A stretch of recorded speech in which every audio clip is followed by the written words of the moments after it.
Last Friday, just hours before Dallas took the floor in Los Angeles, two of the Mavericks' top decision-makers sat courtside, quietly discussing the future. With Nico Harrison out, Finley and Matt Riccardi suddenly find themselves leading basketball operations, deciding whether to follow the path Harrison built or pivot towards something new. They'll tell you they believe this roster can still recover. The team hasn't been blown out like other struggling squads, and the sheer number of close games makes them think a breakthrough isn't far away. Health has been their biggest enemy.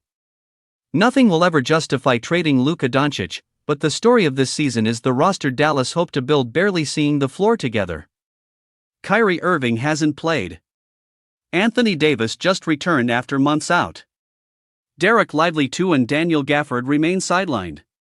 Even P.J. of Washington went down after stepping on a stray basketball during warm-ups.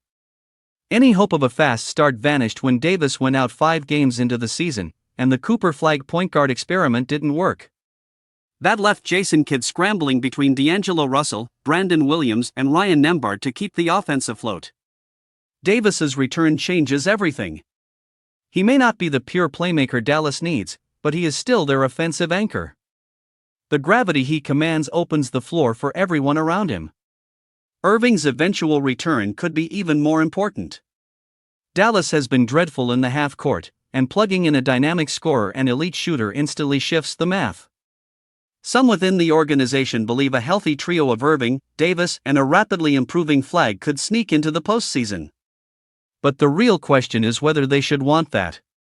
The roster isn't getting younger, and the championship window Harrison envisioned has already burned a year. A top pick in a strong draft would be a powerful long-term asset. Post-Harrison, more voices are at the table. Finley, Riccardi, Kidd, Patrick Dumont and even Mark Cuban are weighing every option, including whether it's time to move aging pieces. Davis may be the most complicated decision. His market is quiet for now, but teams want to see if he can play himself back into form. Chicago and Atlanta are watching closely, and other Eastern Conference teams could convince themselves he's the missing piece. Yet Dallas knows Flagg is good enough to keep them competitive regardless. His rise has changed the trajectory of the franchise. Now the Mavericks face a choice: push for a playoff run or step back and secure a future built around youth, upside, and opportunity. The decisions made in the coming weeks will shape the next era in Dallas.